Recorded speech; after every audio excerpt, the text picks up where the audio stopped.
Nangyayari, kulang tayo sa mananap. Nahiya sila. Hindi tayo lubusan ng tiwala sa Panginoon na kung magpaminsan, sinasarili natin ang ating problema, di ba? Ganun talaga ang tao. Ay, sila. Pero ano sabi ng Panginoon? Lovely partner. Dali ninyo ang inyong mga pamatot, ibigay ninyo sa akin. Sige natin sa Panginoon. Problema mo yan, hindi ko problema yan. Ikaw ang nagbigay niyan, ikaw ang nagsabi, nagbigay ko sa inyo, pinapaubayan ko sa inyo yan.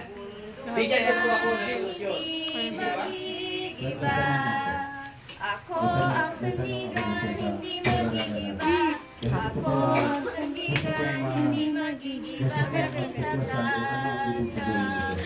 Di ba napakarami naman mga Israelitas na kasama nila Moses, Aaron, at Caleb at Joshua?